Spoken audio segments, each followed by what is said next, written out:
Vamos para Londres agora ou não? Ulisses Neto. Ulisses? Ulisses tá aí? Sempre aquela conexão espetacular. Fala, Ulisses. Aí, Ulisses aí, ó. Olá. Como é que você tá, meu querido? Deixa eu falar agora sério. Deixa eu falar sério com você. Que você não vai muito com a cara do Boris Johnson. Mas eu quero que você fale agora quanto é que ele enfiou de dinheiro aí pra turma. Ele despejou dinheiro pro bolso. Deve estar todo mundo feliz aí, né? São 37 bilhões, não é isso? Isso, no total, se a gente pegar, na verdade, 37 bilhões foi relacionado só a uma ação, né, de pagamento de salários, de tentar segurar o emprego por aqui. É uma ação muito importante que está dando resultado. Para vocês terem uma ideia, hoje o governo anunciou que 650 mil postos de trabalho foram fechados aqui durante o início da pandemia, desde março até hoje. Só que o desemprego não subiu. E como isso acontece? Né? Acontece porque o governo está pagando o salário das pessoas. Então tem a ver com isso que você falou, Emílio. No total, o Reino Unido já gastou aí mais ou menos 15% do PIB só com ações para tentar mitigar as consequências da pandemia. Mas aí é que está a história, Emílio. O Boris Johnson não está sendo considerado o pai dessas ações todas, não. Aqui no Reino Unido já existe um outro político também do Partido Conservador, que é a sensação do país, que é o Rishi Sunak.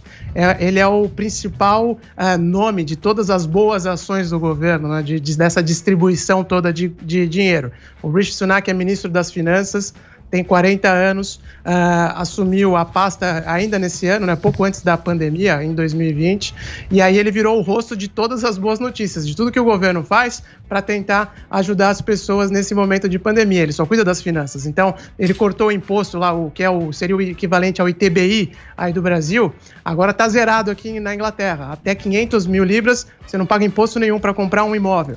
Ele que também anunciou esse pacote de ajuda financeira para os empregados. Está distribuindo empréstimo também para as empresas a juro zero. Então, tudo isso vai ajudando a segurar um pouco a conta da economia, mas o crédito não está ficando com o Boris Johnson, não. Está ficando com o Rishi Sunak, e o Boris Johnson é o rosto de tudo que não está funcionando aqui no Reino Unido. Como, por exemplo, demorou muito, né, para o país conseguir testar a população, para o país conseguir reduzir o número de mortes e de contaminações. Isso fica na conta do Boris e por isso a popularidade dele está caindo cada vez mais aqui no Reino Unido. Muito bem. Eu tenho uma a gente já vê mais ou menos. É sempre assim, né? É sempre assim. Que você quer fazer a pergunta? Eu quero fazer uma pergunta. Dos hackers? Não, é sobre isso? Não é sobre isso, mas é um importante. Mas deixa eu perguntar. Mas não, mas isso aí é sério. Diz que tem desconto em loja, né? Tem desconto. É muita grana que enfiaram aí para o trabalho, né? O emprego, né? A preocupação deles é o emprego, né? Não, para vocês terem uma ideia, é o seguinte, o governo está tentando fazer tudo o que é possível para reativar a economia, porque não adianta só falar, agora pode abrir, né? As pessoas não estão gastando ainda. Então, por exemplo, o governo agora cortou o imposto único, né, que a gente chama de VAT aqui, né, o imposto de valor agregado, para restaurantes, para bares, para cafés. Então, as grandes redes aqui, McDonald's, Starbucks, já estão baixando os preços do cardápio, porque o governo diminuiu o imposto. Era 20%, para eles baixou para 5% agora. Então, isso ajuda a população. O governo também vai pagar até o almoço de quem sai durante a semana, de segunda a quarta-feira. Se a gente sai aqui para comer em Londres, em qualquer cidade da Inglaterra, o governo paga metade da conta, que é para estimular as pessoas a voltarem a consumir do lado de fora, né, para não ficarem só em casa. Então, todas essas ações são muito pesadas mesmo, está custando caro. O dinheiro a gente ainda não sabe muito bem de onde vem, mas a grosso modo a explicação é que o governo britânico está imprimindo dinheiro, né? É um negócio que se fala aí no Brasil, todo mundo já começa a torcer o nariz, mas desde 2008, 2009, né, desde a crise de 2009, o Reino Unido imprime dinheiro, né, que na verdade é criar crédito, né, não imprime fisicamente, mas está criando dinheiro do nada, através do Banco da Inglaterra. Isso ajuda a pagar a conta, e a dúvida é se só esse mecanismo, que é tão controverso, vai ajudar a segurar a economia. Mas as ações são enormes aqui, o governo está distribuindo dinheiro para todo mundo, não tem ninguém que não tenha sido beneficiado por uma medida do governo britânico por causa da pandemia até agora. Então, Ulisses, mas só para a gente entender aqui, porque nós somos Série C nesse campeonato, né? Série C. O que aconteceu? Todo mundo recebeu muita grana, o governo está bancando o lockdown, e agora as pessoas não estão saindo porque eles estão bancando o lockdown, então agora eles precisam ativar a arrumar economia. uma outra maneira da pessoa sair e voltar à economia normal, porque todo mundo ficou tranquilo, porque recebeu muita grana. É mais ou menos isso, né? Isso, todo mundo ficou em casa. Então, se sai em Londres, até hoje mesmo, sai em Londres hoje, você percebe que as ruas já estão mais movimentadas, nos bairros, as pessoas estão andando um pouco mais, estão indo aos supermercados, estão indo aos parques e por aí vai. Só que os escritórios continuam fechados, então as pessoas não estão indo trabalhar. No centro de Londres, o que acontece? O centro está vazio. As áreas famosas de comércio, o centro financeiro, lá, esse pedaço, porque não tem turista estrangeiro e porque as pessoas não estão indo trabalhar no centro, esse pedaço tão importante da cidade aqui da capital tá praticamente paralisado. Então o governo precisa voltar a movimentar isso também, né? E aí precisa voltar a movimentar o mercado imobiliário, por isso cortou o imposto. Os bancos não estão emprestando dinheiro assim tão fácil para compra de imóvel mais. Então o governo tenta encontrar esses outros artifícios para que a economia não fique totalmente paralisada, as pessoas em casa recebendo, porque vão receber até outubro, né? O plano de pagar salários vai até outubro e as pessoas não estão consumindo como consumiam antes. E aí a recuperação da economia vai sendo lenta, contrariando as expectativas, né? Esse mês saiu o resultado, nessa semana, melhor dizendo, o resultado da economia em maio.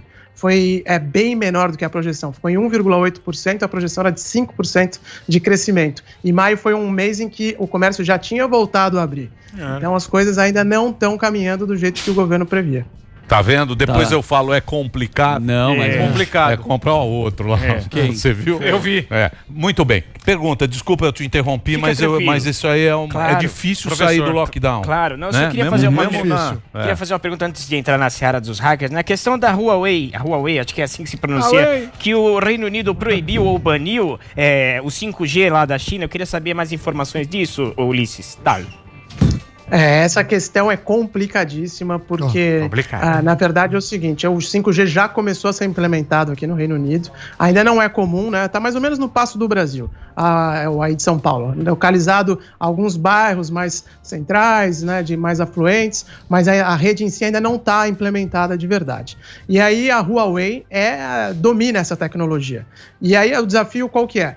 Esperar pelos Estados Unidos alcançarem, né, os chineses, e isso pode levar 2, 3 anos, ou seguir com a Huawei.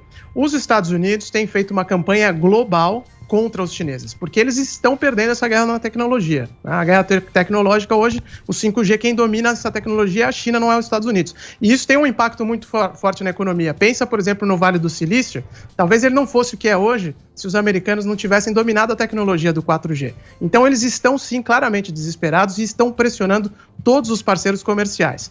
E aí, alguns meses atrás, o governo conservador aqui do Reino Unido decretou que sim, o 5G poderia ter participação da Huawei. E aí, mas isso seria limitado a 35%. Então, o sistema, a rede, quando fosse implementada aqui totalmente no Reino Unido, só poderia ter até 35% dessa rede com equipamentos da Huawei. Esse modelo foi até elogiado no mundo inteiro, inclusive aí no Brasil. O ministro da Ciência e Tecnologia, Marcos Pontes, falou, olha, esse é um modelo bom, porque o Brasil pode até adotar isso também. É uma versão híbrida, não dá todo o poder para os chineses, mas também não bloqueia. E enfim, estava sendo aplaudida essa decisão. Até que o Trump decidiu banir o acesso da Huawei aos microchips americanos. E esses equipamentos, esses componentes americanos fazem parte da tecnologia da Huawei. E aí o governo conservador aqui usou isso como pretexto para rever a decisão, decidiu que a partir do final desse ano as empresas de telecomunicação do Reino Unido não vão poder mais comprar equipamentos da Huawei e até 2027 toda a tecnologia chinesa tem que ser retirada aqui do território britânico. Isso significa que vai custar muito dinheiro, os britânicos vão ter que colocar na projeção mais pessimista mais 7 bilhões de libras para cobrir essa tecnologia chinesa e também vai atrasar o plano, né? A implementação do 5G aqui deve levar 3 anos a mais por causa dessa decisão do governo Boris Johnson. Os próprios conservadores reconheceram isso, mas tem a questão de atender a esse pedido dos Estados Unidos e, é claro, também não ficar dependente de uma empresa que, em última instância, inequivocamente, ela está ligada ao governo, ao Partido Comunista Chinês. O governo chinês tem interferência em todas as empresas do país. Então também tem essa questão de espionagem, de tentar se proteger, e foi isso que os britânicos usaram de argumento para rever essa decisão de contar com a Huawei na implementação do 5G. Sabe tudo, hein? Sabe, você perguntar qualquer curiosidade, ele sabe. Ele sabe que a rainha lá no Palácio de Buckingham tá vendendo agora gin. É verdade que a Cris chegou lá também? Tá sabendo dessa história? Essa eu não tô sabendo, é verdade, não. Você inventou agora. Pode colocar no Google, é verdade. Vendedora de gelinho. Não vamos falar da vacina de Oxford? Tem a vacina? A vacina. Queremos saber da vacina. Essa aqui é boa. Estamos aqui produzindo, aqui no Brasil tem a chinesa e tem a de Oxford, né? Como é que é? O que você está sabendo? Já foi testado aí? O que você sabe da vacina de Oxford? Aqui na Inglaterra são duas que estão muito bem encaminhadas, né? A de Oxford, que tem a ligação com o Brasil, o Imperial College também tem estudos para uma vacina, e as projeções dizem que até o final do ano deve ter a vacina já testada, já pronta até para começar a produção em larga escala. E isso está ligado também com uma outra questão das relações internacionais britânicas, né? Porque hoje o governo aqui começou a acusar a Rússia de tentar hackear os pesquisadores dessa vacina, que a Rússia estaria tentando atrapalhar os planos de desenvolvimento dessa vacina aqui na Inglaterra, porque o governo está colocando também todas as fichas nisso.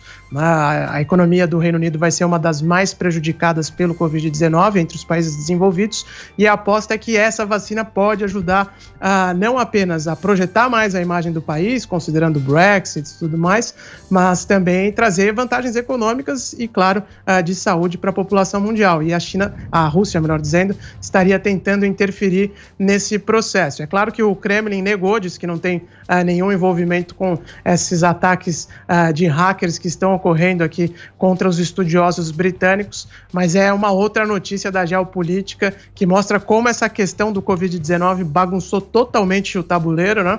E agora as potências estão se bicando, Estados Unidos, China, Rússia e os outros países aqui da Europa, porque todo mundo quer sair dessa pandemia o mais rápido possível e também não ficar para trás na retomada da economia. É uma guerra fria, né, Ulisses? Sim.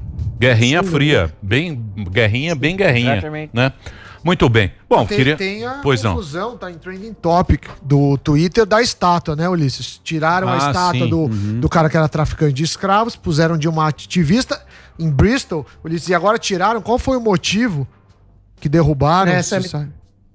Tá acontecendo muita coisa no mundo, né, nos últimos meses, e dentro da pandemia a gente lembra das manifestações dentro do contexto do Vidas Negras Importam, e eu acho que todo mundo se lembra daquela imagem do Edward Colston, da estátua do Edward Colston em Bristol, sendo arrancada no punho mesmo, né, pelos manifestantes, amarraram a estátua ali, arrastaram pelas ruas da cidade e jogaram no rio.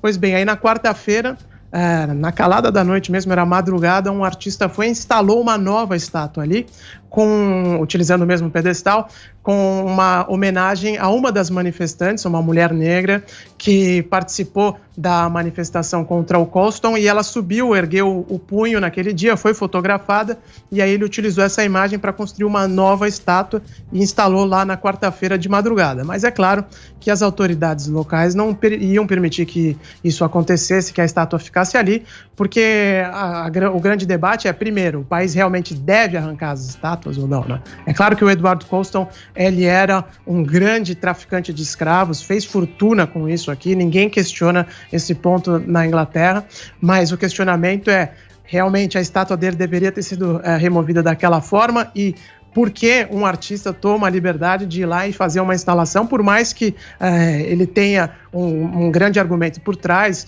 existe o combate ao racismo, aqui também é um diálogo muito forte, mas os processos precisam ser respeitados, né? Não pode chegar alguém lá e instalar uma estátua porque acha que é o melhor caminho para a cidade, e a prefeitura hoje de manhã foi lá e retirou a estátua, levou para um museu, e o artista, se quiser, pode doar para o museu da cidade, ou então retirar a estátua, pegar de volta, mas ela já não está mais no centro da cidade de Bristol. Essa é uma briga sem fim. Ulisses, obrigado, meu velho. Garoto. Você tá animado ou não? Valeu. Quero saber se você tá animado, recebendo essa bufunfa, que você tá tranquilo. Chega o cheque em casa. Não precisa ir na caixa com o nome. Não tem caixa. Chega no envelope. assinado pela rainha. Chega o envelope, você pega, abre. Por isso que ninguém sai. Vai sair. Você tá animado? Você tá animado ou não? Esse ponto que você falou é primordial, né? No Brasil fica aquela confusão da Caixa. Não pode privatizar a Caixa porque é a Caixa que paga os benefícios sociais. Por que é a Caixa que paga, né? Aqui o governo paga no teu banco, não importa. Você tem conta no qualquer banco que for comercial, o governo deposita na tua conta, não importa qual é o banco que você tem. Não, quero saber se você tá animado. Eu tô animado. Tô animado porque voltaram os museus, voltaram as galerias, o cinema, tudo voltou. Esse final de semana aqui, os bares já abriram também, os pubs. Então, esse final de semana já vou até aproveitar para ir no museu também. Boa, obrigado, viu, Ulisses? Obrigado pelo papo. Valeu, diretamente de Londres, Ulisses conversando aqui com a gente. Muito bom, muito bom. Cara,